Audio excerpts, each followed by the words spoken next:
Қыздар, неге шыға салып проблема айтасыңдар? Онсыз да әкімдікте күнде айқай шу.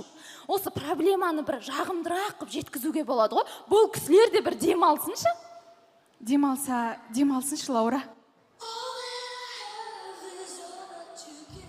Әкімдік ауызсу мәселесін шешші. Құрғап барамыз.